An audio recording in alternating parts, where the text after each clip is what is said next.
Welcome to Criminologist, where we dive deep into cold cases, unraveling mysteries that deserve answers. Today, we're telling the story of Sharon Christine Anderson, a 50-year-old woman known as Shari to her loved ones, a beloved mother, grandmother, social worker, and a fighter for her community. But on December 2000, her life took a tragic turn when she vanished without a trace while preparing for Christmas in Everett, Washington. Shari had two adult children and two grandsons who she loved dearly. Shari had been married to her husband, John, a Boeing employee, for about 6 years. According to Shari's best friend, Mary, the couple did not have any relationship issues. And if anyone knew Shari, it was her friend Mary. Mary says that Shari was like her adopted sister, and the two talked on the phone every day at around 9:30 p.m. before they went to bed.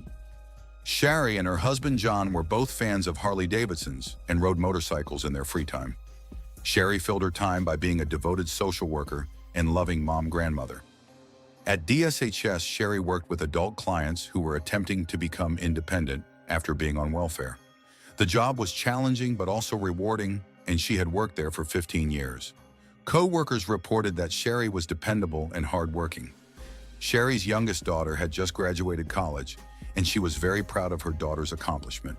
She also loved spending time with her daughter Nikki's two sons and spoke to them often. On December 2000, Shari had a full day planned. She needed to run some errands near her Stanwood home, and then she was going to travel south to Everett to go to the mall to do Christmas shopping. She told her husband John that she should be back by 4 or 4:30 p.m. that day. Shari and John had a night out planned that evening. At 5 or 5:30, they were going to leave their home and drive south to Seattle for dinner and a motorcycle show. Shari left the house at around 9 that morning, driving her new SUV, a Toyota 4Runner, with only her purse and a coat. Shari also always kept a gun with her for personal protection. This was a registered gun and generally kept in her car or her gun safe. According to Shari's daughter Nikki, Sharon's errands that morning included going to McDonald's for a coffee, something she did most days, going to Fred Meyer in Marysville to pick up some developed photos, then Walmart, finally driving to Everett to go Christmas shopping. The drive from Stanwood to the mall in Everett is a distance of around 30 miles, and today the drive would take about 30 minutes. It's unclear what Shari's husband John was doing during the day, but in the mid-afternoon he took a nap, and when he woke up, it was 5:30 p.m. He was surprised that Shari had not woken him up. However, when he looked around the house, he realized that Shari was not there, and her car had never returned home. At about 5:30 p.m., he called Mary and asked her if she had heard from Shari. Mary had not heard from her best friend all day, and both John and Mary reported that Shari was a very reliable person who always called when she was late, but she had not called that day. At that point, Mary, Shari's daughter Nikki, and other family members began driving to the places that Shari would have gone that day. At 10 p.m. that evening, Mary found Shari's Toyota 4Runner parked in Mervyn's department store parking lot at the Everett Mall. The car was parked only about 50 feet from the entrance. However, inside there were no Christmas presents, and alarmingly, Shari's cell phone and the gun she carried for protection were both found inside of the locked vehicle. At this point, Shari was reported missing to the Everett Police Department, and while the SUV was accounted for and verified as hers, no further leads were gathered that were publicly released. Volunteers in groups of 10 to 80 people scoured the area around the mall, as well as nearby roadways, parks, bodies of water, and railroad trestles, but no sign of Shari was ever recovered.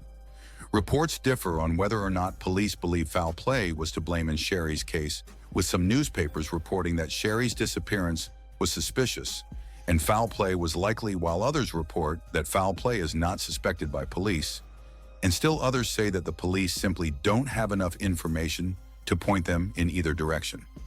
Friends and family have kept Shari's story alive and have printed thousands of missing persons flyers which have been posted all around the Seattle area, especially all around Snohomish County. Police have remarked that they are impressed by the determination shown by Shari's friends and family to find her. Because of the missing flyers, police frequently get reported sightings of Shari, although most of them have led back to a local woman who looks similar to Shari. As a result, the sightings are not related to the beloved social worker's disappearance. Many reports claim that there is a website dedicated to Shari's disappearance. However, it does not seem to be in operation currently, According to one account, it is not believed that Shari made it to the mall that day, but rather that something happened to her before she got to the entrance between her car and the mall. CCTV footage was unable to be acquired, and it's unknown why police chose not to procure the footage before it was automatically deleted. Mary says there is reason to believe that Shari's car was abandoned in the mall parking lot between 6:30 and 7 p.m. that day, about 3 hours before the car was found. In a different report, police claimed that no one saw Shari that day after the morning hours, and say that the last confirmed sighting of her was when she left her house that morning at about 9 a.m. in Stanwood. Because information on this case is sparse, it is unknown if Shari ever made it to Fred Meyer or McDonald's that day. It is also unknown exactly when her credit card, bank account, or phone was last used, whether it was on the 1st or on the 2nd of December. Friends and family are certain that Shari would not have walked away from her life. She had no large debts, no marital or criminal problems, and had never given any indication that she was depressed or otherwise wanted to run away from her life. Moreover, Shari's credit cards and bank account have not been touched since the day that she went missing. Any hope there was that Shari was alive waned when the holidays came and went without her making contact. Mary and Nikki both call the county coroner's office whenever an unidentified body has been found, hoping that perhaps at long last Shari has been found, and with her answers long awaited. But so far there have been no matches. The sister and best friend of Shari also check local pawn shops for Shari's distinct wedding set. Her wedding ring was a custom design. In the middle is a white diamond flanked by black onyx. The stones are set in white gold. Shari's ring has never been recovered from any pawn shops nor jewelers. Sadly, in the years since she disappeared, nothing more has been revealed. About 1 year after Shari's disappearance, John filed for divorce, saying that he needed to move on with his life. Very little information is available about what John was doing that day, and from first glance, he definitely seems like a viable suspect according to some close to the case.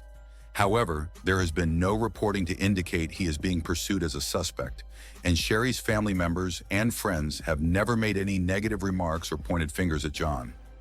Those following the case say it is hard to determine if John is really a suspect, but as he has not been further investigated, it is possible that he had an alibi or was ruled out by some other measure not given to the media. In fact, the only person Mary is suspicious of is a client who had threatened Shari 2 weeks prior to her disappearance. Mary maintains that this person has never even been interviewed by the police. Shari is featured on the 8 of Clubs cards, which are given to inmates in Washington state prisons, and in hope of generating leads for cold cases, but no information regarding Shari's case has been uncovered from this method. Shari is featured in a deck of cards given to inmates at Washington jails and prisons. She is the 8 of Clubs, and it is a help of family and friends. At least deck may generate interest in the cold case, although no leads have come from this yet. Sadly, at this point in time, Shari remains one of the approximately 4,000 missing and murdered Indigenous people whose cases are not yet solved in this country. Shari is described as a biracial woman. She is a Caucasian and Native American descent. She is a registered Cherokee Indian. She has long brown or black wavy hair, which extends down her back, and brown eyes. She is about 5 feet 8 inches and weighs about 130 to 150 pounds. In 2000, she was 50 years old. She was last seen wearing a white tennis shoes, a green coat, blue jeans, and her distinctive custom-designed wedding rings. She may use the last name Saibon. She has a tattoo on her left shoulder. Many critique the fact that police have taken the husband's word on if Shari ever actually left the house to begin with. As most female murder victims are killed by their male partners, it's understandable that many wish investigators would pursue the husband more so in their continued investigation. Additionally, when discussing the case, John has been chided for using terms like "move on" as soon as 1 year after Shari's disappearance, which some say is indicative of him distancing himself from her. If you have any information regarding the disappearance of Sharon Christine Anderson, please contact the Everett Police Department at 4252-578483. There currently is a $20,000 reward for information which leads to her return. Before you go, don't forget to subscribe to Criminologist for more deep dives into cases that need justice. Hit the notification bell so you never miss an update. Let's keep Shari's story alive, and maybe together we can help bring closure to her family. Thank you for watching, and stay safe out there.